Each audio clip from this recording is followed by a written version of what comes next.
Bismillahirrahmanirrahim. Assalamualaikum warahmatullahi wabarakatuh. Alhamdulillahirabbil alamin. Walladzi arsala rasulahu bil huda wa dinil haqq liyudhhirahu 'ala dini kulli. Wa kafa billahi syahida wa asyhadu an la ilaha illallah wahdahu la syarikalah. Wa asyhadu anna Muhammadan abduhu wa rasuluh. Allahumma shalli ala Muhammad wa ala alihi wa ashabihi wa man tabi'ahum bi ihsanin ila yaumiddin. Ya ayyuhan nas ittaqu rabbakum inna zalzalatas saati syai'un 'adzim yauma tarawnaha tadhalu kullu murdi'atin amma arda'at wa tada'u kullu dhati hamlin hamlaha wa taran nasa sukara wa ma hum bisukara walakinna adzaballahi syadid wa ba'du. Fa inna astaqal hadisi kitabullah wa khairal hadyi hadi Muhammadin sallallahu alaihi wasallam. Syarrul umuri muhdatsatuha fa inna kulla muhdatsatin bid'ah wa kulla bid'atin dhalalah wa kulla dhalalatin finnar.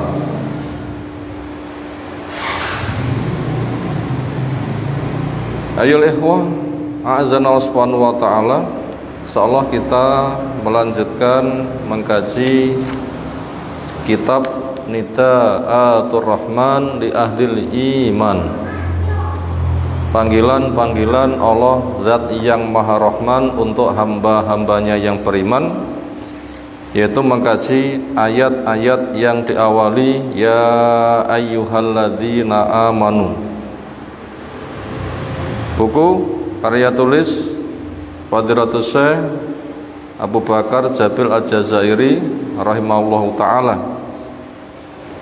Berikutnya kita masuk di halaman 129 dari kelanjutan pembahasan panggilan yang ke-49 tentang unsur pertolongan ketika orang terjun ke medan perang.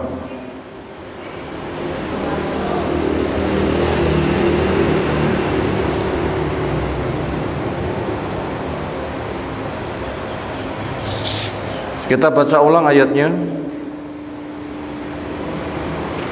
A'udzu billahi minasy syaithanir rajim. Ya ayyuhalladzina amanu idza laqitum fi'atan fasbutu wadhkurullaha katsiran la'allakum tuflihun.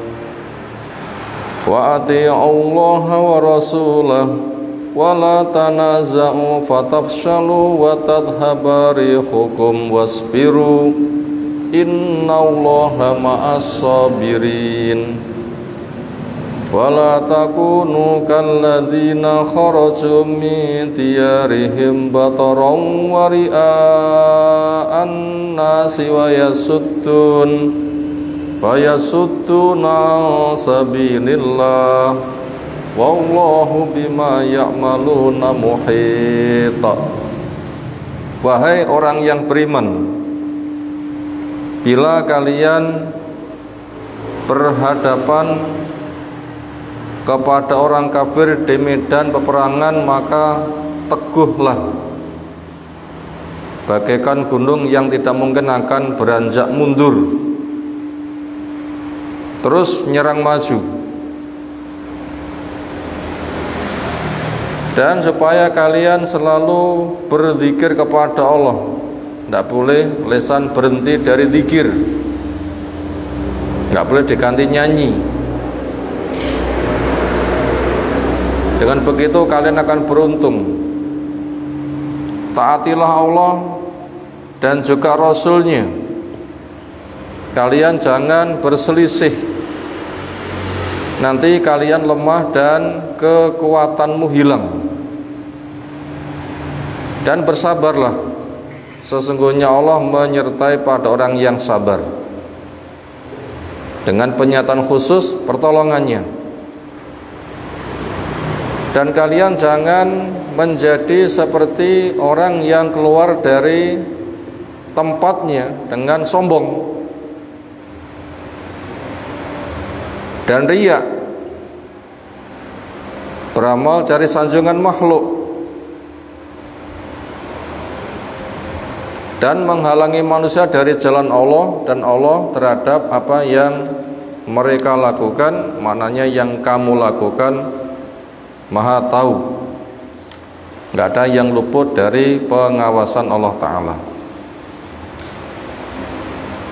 Kemarin sudah kita baca pensarahannya sampai nomor 4, sekarang masuk pada yang nomor 5. Bayanu nata izin tanazu'i wal khilaf, menjelaskan resiko orang berselisih dan bersengketa. Kalau dilihat semisal kasus di perang Uhud, 50 orang yang 40 tidak memegang pesan. Apapun yang terjadi, kami menghadapi musuh, kalian yang ada di atas gunung selagi belum ada instruksi supaya tetap berada di gunung, lindungi punggung-punggung kami. Tahap awal kaum muslimin menang mudah, musuh lari kocar kacir, benda-benda mereka dibuangi. Akhirnya ghanimah banyak sekali, yang di atas gunung ghanimah, ghanimah, ghanimah, geruduk turun petang puluh, diomongi gak kena. Akhirnya pasukan Khalid bin Walid tahu yang waktu itu masih kafir, sempat yang 10 langsung dibantai, lalu menyerang kaum muslimin dari belakang dengan 200 penunggang kuda. Orang kafir yang lari kemudian kembali, akhirnya kaum muslimin dihimpit. Itu contoh penyelisihan. Menyelisih seperti itu hasilnya seperti apa, resikonya seperti apa? Wa ana, dan sungguhnya perselisihan itu menghasilkan al-faslu ad-dari, kelemahan yang merayap cepat, seolah bagaikan lampu, begitu langsung dipateni mak pet, cepat mboten, sekali tombol mak klek, lampunya mak pet, berarti kekuatan itu akan cepat hilang. Wa dhihabul quwati, dan hilangnya kekuatan. Al mu'abbaru anha, yang kekuatan di situ diungkapkan dengan bahasa arif, menggunakan bahasa angin. Karena kekuatan itu terasa nyata ketika kaum muslimin kompak menyerang bareng, bagaikan ada bis gawede bawanter, wit-witan sakiwa tengene semilak mboten. Napa semilak? Ketabrak bise apa kesendong angin, terhembus oleh angin. Jadi hembusan angin itu sebagai ungkapan kekuatan. Begitu nyerang barang kompak itu kuat sekali, semilak kabeh nanti wong kafir. Nah begitu bisa mandek angine hilang. Nah itu digambarkan ke sana. Di qouli ta'ala, sesuai firman-Nya, wala tanaza'u fatafsalu wa tadhabari hukum. Kalian jangan berselisih, menyelisihi, nanti kalian akan lemah dan hilang kekuatan kalian. Berikutnya yang nomor 6, as-sabru, membahas masalah sabar, karena di sana diperintahkan wasbiru, sabarlah kalian. Ala muwasalatil qital, untuk berlangsungnya peperangan.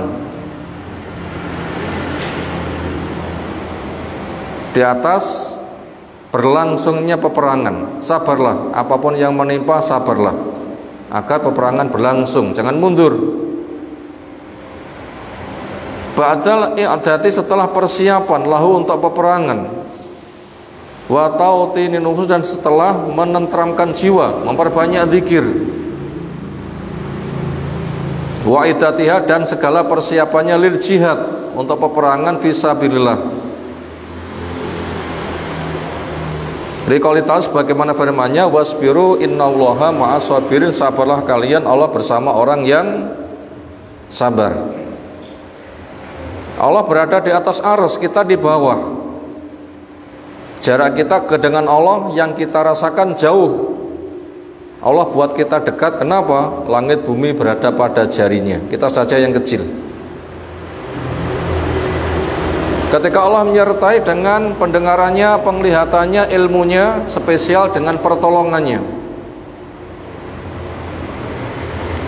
Karena Allah menjamin innallaha ma'as sabirin, Allah menyertai kepada orang yang sabar. Allah mendengar, Allah melihat, Allah mengetahui, Allah menolong. Allah ketika menolong mengatakan kun, selesai. Kenapa? Innama amruhu idza arada syai'an ayyaqula lahu kun. Urusan Allah ketika mengendaki sesuatu hanya mengatakan kun. Di antara kebersamaan Allah kepada orang beriman bin nasir, dengan memberikan pertolongan, wal fauzi, dan keberuntungan, ba'dat tasbit, setelah pengokohan, asnal qital, selama peperangan. Kompak, maju bareng, kokoh, pantang mundur, sabar, memperbanyak zikir, nah nanti akan diberikan kemenangan. Lalu berikutnya perintah untuk ikhlas, karena ikhlas juga termasuk dari unsur pertolongan. Karena kita dilarang memiliki sifat seperti orang yang keluar ke medan peperangan dengan batoron wari'a annas, sombong dan cari sanjungan makhluk. Kalau itu tidak boleh, berarti perintah untuk ikhlas. Lillahi ta'ala, untuk Allah ta'ala, biljid, ketika terjun ke medan perang. Apa bentuk keikhlasan di situ? Yaitu pertama, melaksanakan perintah. Yang kedua, menjaga perintah.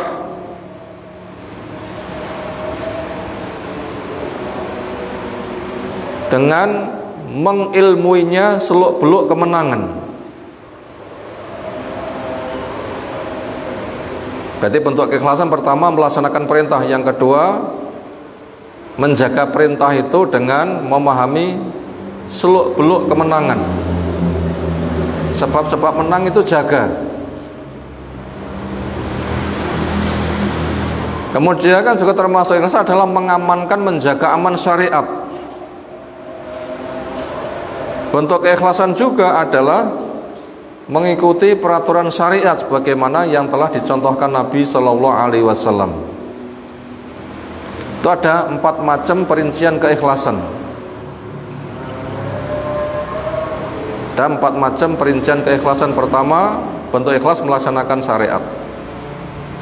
Suruh perang ya perang, itu namanya melaksanakan syariat. Yang kedua, menjaga perintah. Peraturannya seperti apa, pelajari. Menjaga perintah, peraturannya seperti apa, pelajari, lalu taati. Harus begini, jangan menyelisihi, nah, taati. Lalu yang keempat, mengamankan syariat. Kalau ada yang mengganggu, ya siap untuk berjuang.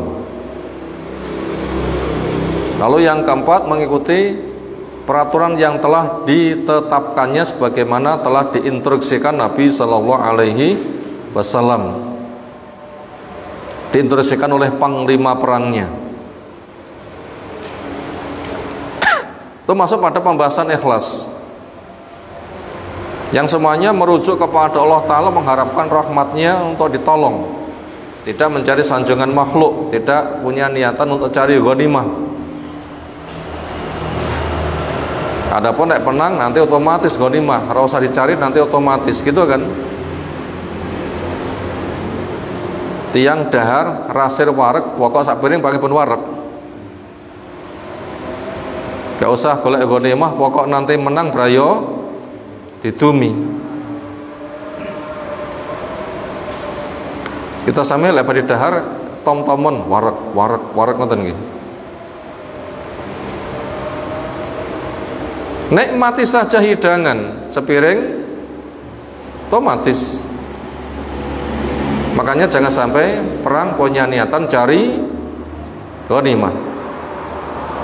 Itu namanya ikhlas, mengharapkan rahmat Allah Ta'ala, agar melihat wajah Allah Ta'ala. Dan medan jihad cara yang paling bagus. Kama huwa fi sa'il ibadah, sebagaimana ikhlas dibutuhkan di semua peribadatan. Di mana al-ikhlasu, ikhlas itu ruhul ibadah, rohnya ibadah. Fa'in fukitat, apabila ikhlas itu hilang, maka ibadah juga hilang. Qala ta'ala ba'dal ayati asaniyah, di mana Allah berfirman setelah ayat yang kedua, wala takunu kalladzina kharaju min diyarihim batara ria'an nasi wa yasudduna an sabilillah. Kalian jangan menjadi seperti orang yang keluar dari tempatnya menuju ke medan peperangan dengan sombong dan cari sanjungan makhluk dan menghalangi manusia dari jalan Allah. Maka di sini fakhadhara al-mu'min, Allah mewaspadakan kepada yang beriman, min ayakunu, jangan sampai mereka itu menjadi kaulaikal ladzina kharaju, semisal mereka yang keluar min diarim, dari markasnya, li kital mu'min, untuk memerangi kepada orang yang beriman, batorin, mutakabirin, sombong, angkuh, murain, riya, golek lem, menunjukkan kepahlawanannya, beri sanjung. Nggak boleh memiliki niat seperti itu. Bi khurujin, berkaitan keluar mereka, wa kital, dan peperangan mereka, gharin, kepada yang lain, minal mu'min, dari orang beriman, lisatin nasi, untuk menghalangi manusia al-islami, dari Islam. Falanadkur, maka hendaklah kita mengingat, ayyul qari al-karim, wahai pembaca yang diberi kemuliaan, mari kita mengingat, anna hadil awamil, sesungguhnya unsur kemenangan ini, awamilun nasri, unsur kemenangan untuk mendapatkan pertolongan, wahya af'alun, bentuknya ada pekerjaan-pekerjaan yang dikerjakan, wa turukun, ada larangan-larangan yang ditinggalkan. Qad tadhamanatha, di mana telah mencakupnya al-ayat asalas, ayat yang jumlahnya 3. Insyaallah nanti kita rangkum kembali unsur itu apa. Allati nata'u azza wa jalla, di mana Allah telah memanggil ibadah al-mu'min, kepada hambanya yang beriman, min ajliha, dengan sebab itu. Falanahfad al-ayat, supaya kita jaga ayat itu. Walan nunakir, supaya kita mengulang-ulang qiraataha. Tiyang niku lek ngangen-ngangen sing diangen-angen apal, penak mboten lek ngangen-ngangen? Enak. Tiyang pengen dum warisan, ayate waris apal. Semene ayat iki, semene ayat iki, semene ayat iki, ngoten nggih. Tapi lek ora tinggi ngedum ya sisi lali juga. Ya, diupayakan diapalkan. Kenapa? Ketika apal, gunakan menyelesaikan masalah, selesai.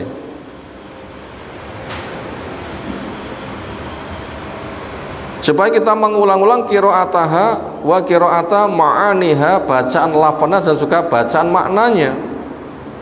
Fanus biha, maka kita akan menjadi bidzalika, dengan hafal lafaz dan maknanya bersama tafsirnya, ahlan, pantas, liqiyadatil jusus, untuk panglima perang, wa haudil ma'ad, dan terjun di medan peperangan,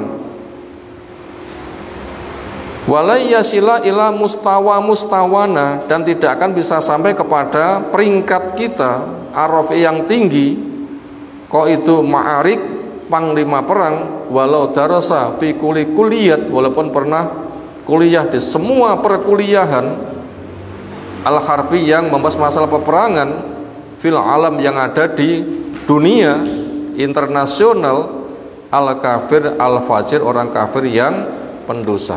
Jadi orang kafir itu pendidikan sundul langit. Nggak akan mungkin ketika jadi panglima perang bisa menyaingi kaum muslimin yang menjadi panglima perang. Kenapa? Mereka pakai teori akal, kaum muslimin pakai resep wahyu. Terus pun hasilnya pun ya jelas beda.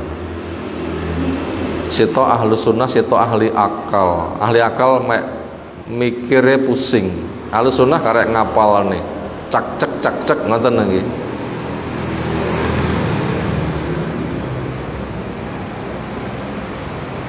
Ibaratnya pomo pete apa mangan ceker dhisik.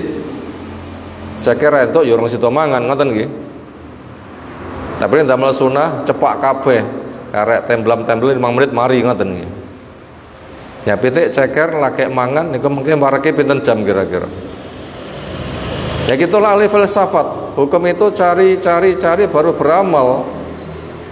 Lama.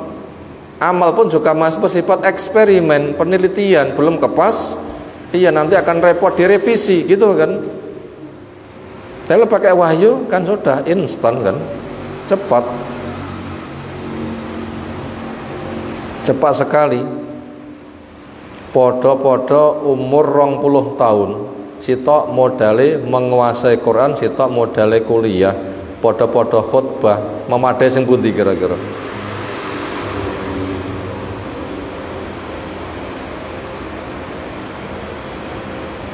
Kita menguasai Quran Sunnah, kita sebatas kuliah, memadai mana? Jauh. Wa hunaka maklumatun idhafiyatun ilaika bayanuha. Di sana ada beberapa hal yang butuh diketahui, perhatikan olehmu keterangannya. Yang pertama, adzikru asna al-jihad yakunu sirron. Zikir ketika orang terjun di medan peperangan itu zikirnya dewi-dewi, gak usah dibanter nih. Illa makana indal hajmah al-ula, kecuali zikir itu sebagai komando menyerang pertama kali.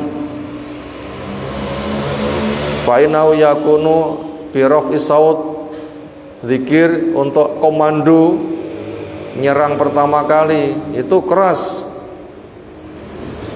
Apa itu? Lafaz takbir, Allahu Akbar. Jadi semua bisa serentak, semua pasukan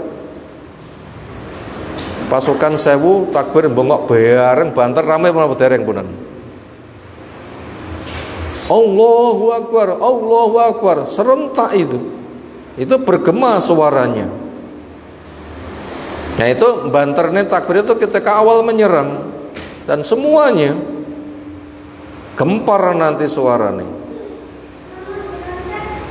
Wadhalika, dan itu liqauli Rasul, karena sabda Nabi SAW, innallaha yuhibbu as-sumta, Allah itu suka orang itu memperbanyak diam. Kapan? Inda salas, inda tilawatil Quran, ketika ada Quran dibaca ya rame, termasuk kajian dan semisal. Wayah ngaji tonggone wayah mantu sonet sudah minta masjid eger ngoten nggih.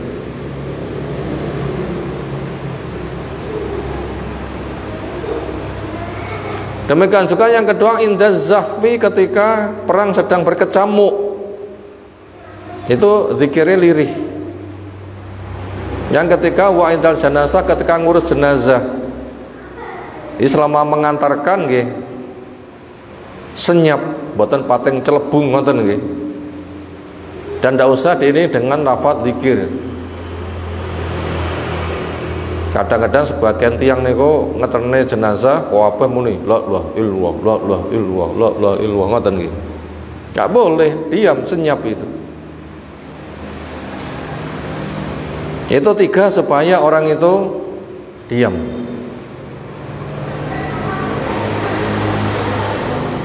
Wa dzikru al-ma'mur bihi fil qital, dan zikir yang diperintahkan ketika terjun di medan perang yakunu bisir, itu lirih, bil qalbi wal lisan, dengan hati dan umi bibir.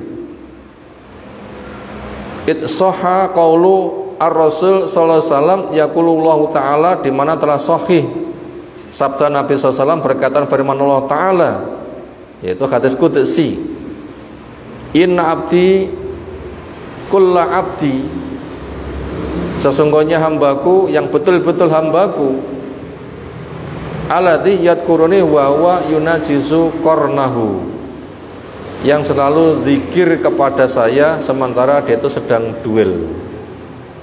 Berarti tiang Islam arek kala ngedepi musuh duel ngoten niku sing kepikir zikir. Sing kepikir napa? Zikir. Itu nyanyi jadi kekuatan. Allahu Akbar, Allahu Akbar, hasbiyallah wa ni'mal wakil. Itu yang dikuasakan pada dirinya. Itu betul-betul hambanya Allah itu. Artinya akan ditolong. Sehingga tidak jibek, enggak takut ancaman, enggak berusaha untuk lari, tapi sibukkan zikir. Enggak perlu, ini kesempatanku terakhir untuk meraih kesyahidan. Semoga syahid.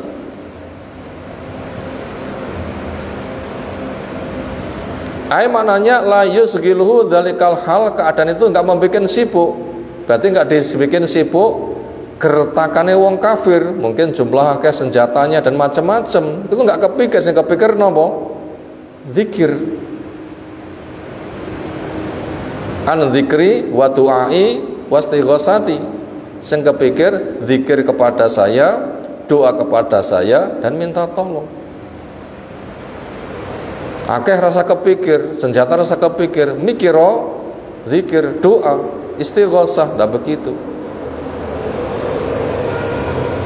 Bapak kepikir bojone, waduh iki mati bojoku rondo, wae sak kudu mlayu mulih lek ngono ngoten nggih.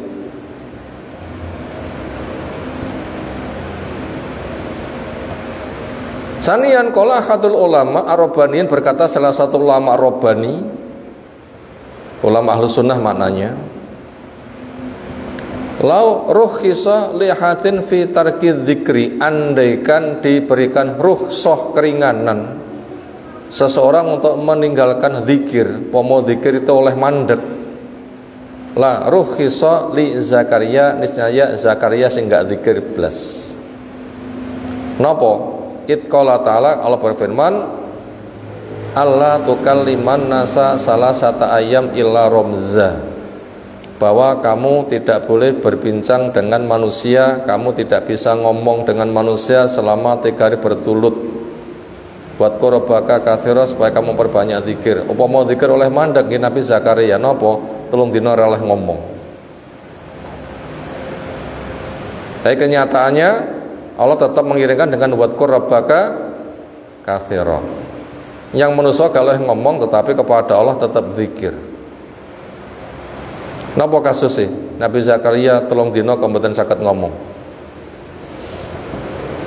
Kan roh Maryam melahirkan, duh, ranti bojo iso ndek anak. Ini maha kuasa Allah. Sebatas aku sepuh, bojoku yo ngono, aku wis gak duwe wine, bojoku pancen kek dhisik gak duwe wine. Ini kan pomon duwe anak kan pantes, masih ada suami istri. Lah Maryam saja gak punya bojo iso. Loh, dhisik malah Nabi Adam malah ranek Pak Mbok, ternyata iso. Akhirnya minta kepada Allah untuk diberikan pewaris. Ketika Allah memberikan kabar gembira, Nabi Zakaria minta bukti. Apa buktinya? Ya Allah lah, kalau istri saya akan hamil, selama 3 dina awakmu gak iso ngomong. Niku mboten dikentokin. Jadi dengan kisah seperti itu, andaikan zikir itu boleh mandek, yang paling pantas mandek sinten? Nabi Zakaria. Tapi kenyataannya tetap diperintahkan zikir. Apalagi ketika perang kon zikir, oh tambah nemen zikire niku ngoten maknane. Walau radhiya li hatin fi tarki dzikri, Andaikan Allah ridho kepada seseorang dengan tidak zikir, la rakhasa lil mujahid fil ma'rakah, niscaya Allah akan memberikan rukhsah kepada orang yang terjun ke medan perang karena sibuk perangnya.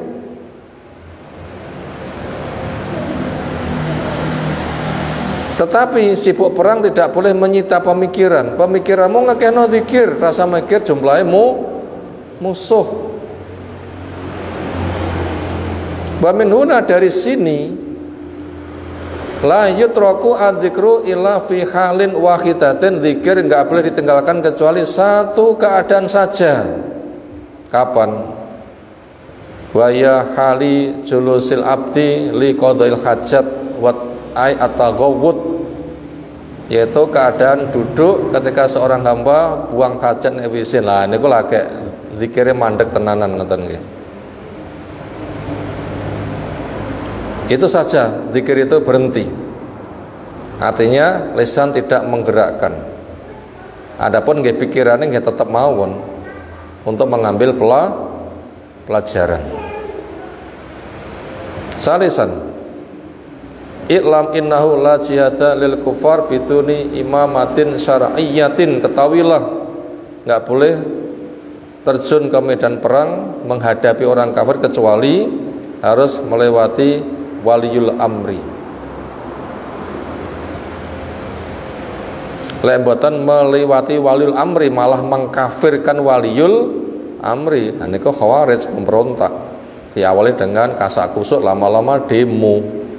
Niku pemikiran khawarij. Walaupun mereka mengatasnamakan jihad.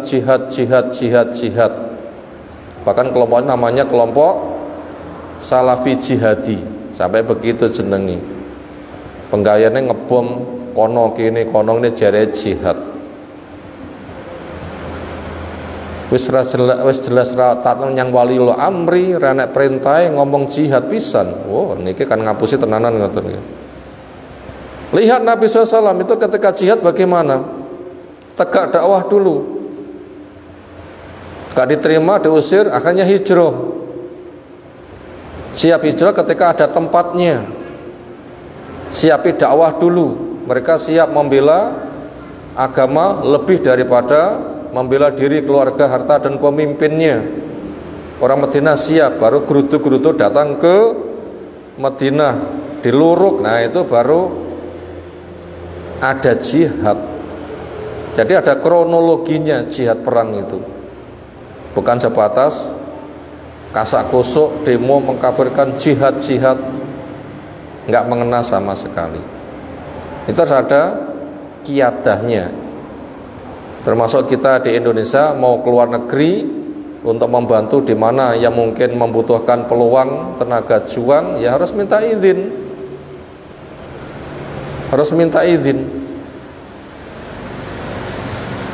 Dia harus ada paspor dan visanya sehingga resmi. Nggak boleh selundupan. Fala yakhilu lirajulin aw fi'atin an tuqatila biduni idzni imamil muslimin. Maka tidak halal untuk siapapun, kelompok siapapun untuk berperang tanpa izin dari imam pemimpin, dari waliul amri. Wa ta'yinuhu qaidan, dan dia telah menetapkan siapa panglima perangnya, yakuduhum, yang membimbing mereka fi sahadil jihad, di medan peperangan. Wallaha as'alu, kepada Allah kita minta, Allah yuharimana, semoga Allah tidak mengharamkan kita ajra jihad, pahala jihad, semoga kita semua mendapatkan pahala jihad. Walau mitna ala firasina, walaupun kita mati di atas ranjang kita. Yang penting tahu fadilah, semangat. Dan kita ngaji termasuk kunci jihad. Karena nggak mungkin jihad tanpa ilmu. Kuncinya yang ngaji. Nabi 13 tahun kan ngaji kan. Baru diusir itu terjun ke medan jihad, itu juga ketika diluruk. Makanya itu kuncinya ngaji. Makanya bila kita pengen dapat nilai fadilah jihad, ya majelis ilmu itu sebagai lahan pertama kali, basisnya. Innahu qadirun wa bil ijabati jadir, oleh itu Maha Kuasa kemampuan ijabai pasti. Wassalamun ala mursalin walhamdulillahi rabbil alamin. Sekarang kita masuk rangkuman dari apa yang telah kita pelajari.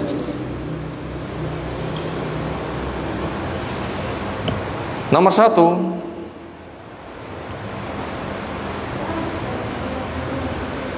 pilar pertolongan menang di medan perang. Pilar pertolongan menang di medan perang. Apa itu? Lek butuh sing jenenge soto nggih, cepake sego duduh kalih napa? Iwake ngoten nggih. Supaya di dalam medan perang itu menang, itu unsurnya apa? Yang pertama, tegar, pantang mundur, dan siap maju nyerang bareng. Ini pertama. Tegar, pantang mundur, siap maju nyerang bersama. Ini unsur pertama untuk mendapatkan kemenangan. Yang kedua, sibuk dengan zikir. Yang kedua, sibuk dengan zikir. Aja sibuk mikir kekuatan musuh, sibuk dengan zikir. Musuh sewu biyeni, walaupun muslim hanya seorang diri, sibuk zikir. Nomor 3, jaga ketaatan pada dan Rasul. Nomor 3, jaga ketaatan kepada dan kepada Rasul. Yang keempat, taat kepada panglima, gak boleh menyelisih. Yang keempat, taat kepada komando panglimanya, gak boleh menyelisihi. Yang keempat. Yang kelima, sabar. Yang kelima, sabar, yaitu menahan diri supaya program perangnya sukses. Berarti bila sabar gak mundur nanti. Itu sudah berapa? 5 nggih. Nomor 6, dijauhi sikap sombong dan riak. Nomor 6, dijauhi sifat sombong dan riak. Sombong itu menolak kebenaran, menghina kepada penyampai kebenaran, bahkan ujub itu nanti bisa ke sana. Sopo sing iso ngalahne awake dhewe, ndak boleh itu. Ujub saja ndak boleh, apalagi sombong. Yang ketujuh, tidak boleh menghalangi manusia dari jalan Allah. Itu yang ketujuh, tidak boleh menghalangi manusia dari jalan Allah. Yang ada malah ngajak. Contoh menghalangi niku sinten? Tiang munafik. Konten perang Uhud dongir loh, jebule kaum muslimin mek 1000, wong kafir 3000. Iki jenenge duduk perang iki. Ini jenenge bunuh diri. Ibaratnya kutok marane sunduk. Mulih aku. Akhirnya wong sing terpengaruh banyak sampai 1/3. Itu namanya menghalangi manusia dari jalan Allah. Itu tidak boleh. Itu tadi pelajaran nomor 1.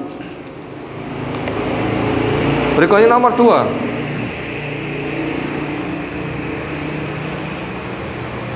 resiko menyelisihi komando dari komandan. Resiko menyelisihi komando dari komandan.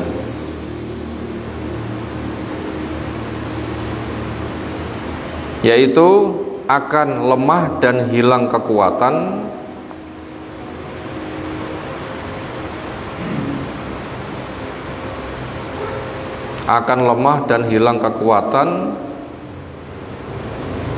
seperti hilangnya angin,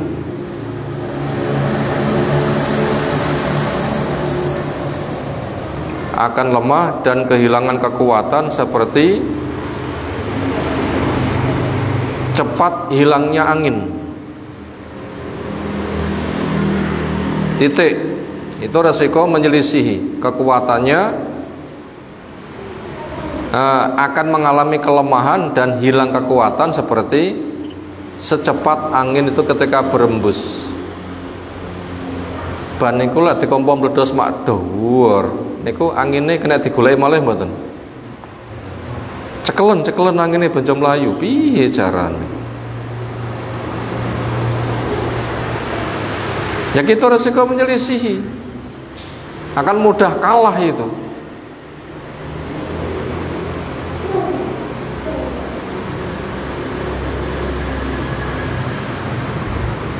Berikutnya nomor 3. Empat unsur keikhlasan.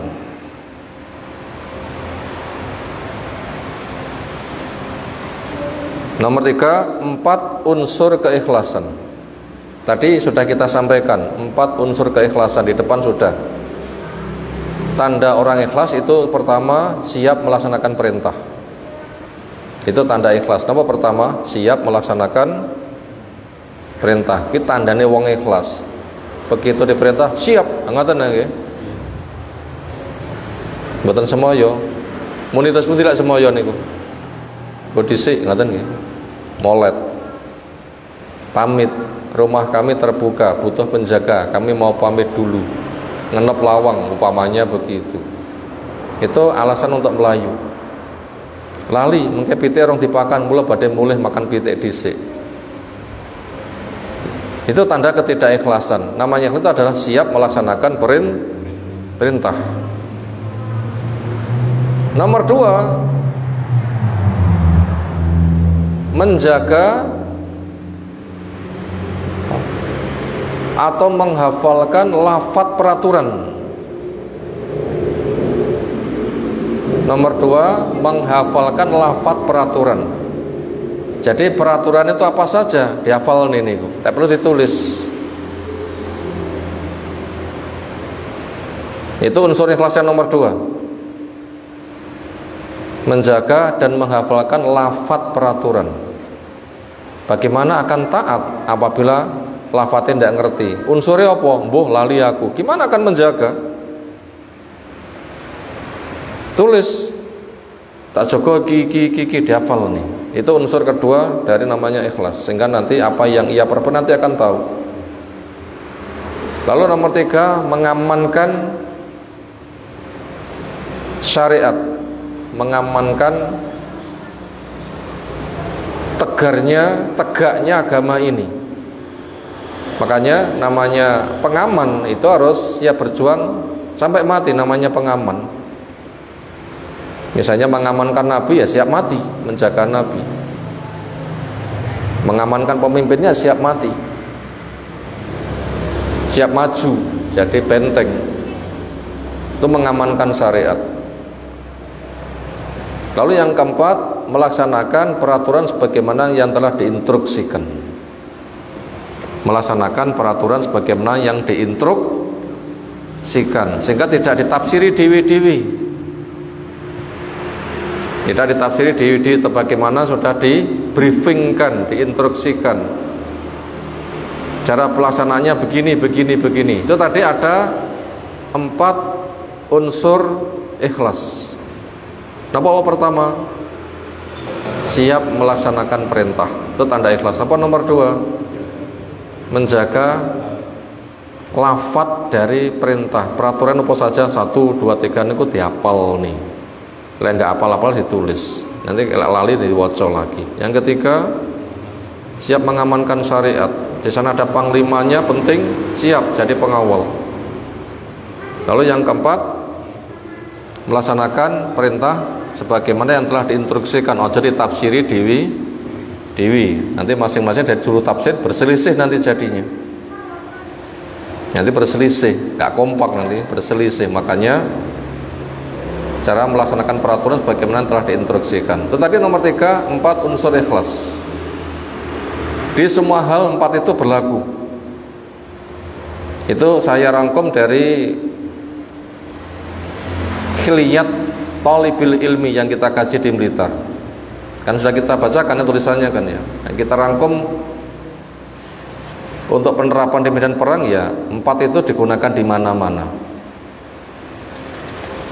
Nomor 4, praktek zikir di medan peperangan. Nomor 4, praktek zikir di medan peperangan.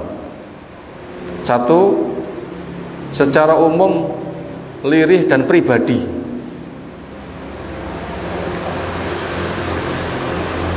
Praktek zikir di medan peperangan. Nomor 1, secara umum, lirih dan pribadi, masing-masing menyibukkan diri.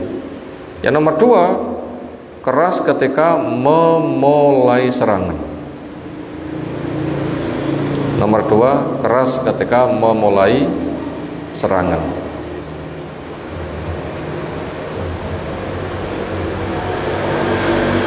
Titik. Nomor 5, pentingnya zikir di medan perang. Nomor 5, pentingnya zikir di medan perang seperti air buat ikan dan listrik buat lampu.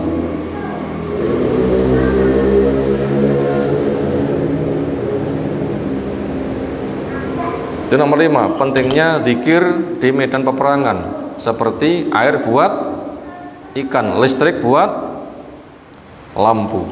Jadi kalau gitu zikir di medan perang niku terus pundi? Gak oleh dipisah. Lah iwak dipisahke banyu terus pundi? Listrike renek lampune renek listrike dicelak-celakne murah mboten? Gimana akan menang perang apabila tidak ada zikir?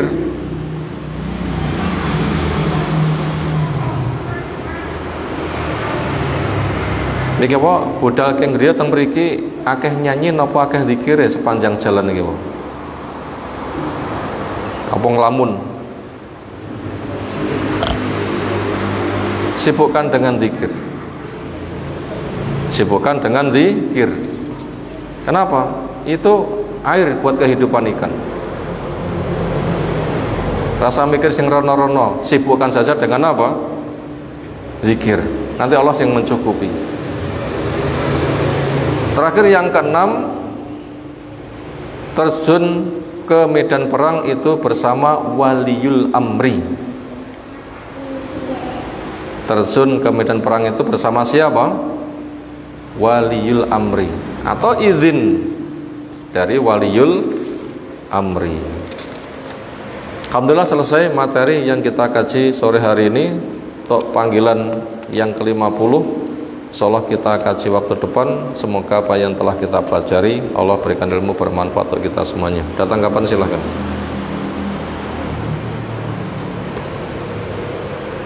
Segera cukup istirahat. Subhanakallahumma bihamdika asyhadu an la ilaha illa anta astaghfiruka wa atubu ilaik. Assalamualaikum warahmatullahi wabarakatuh.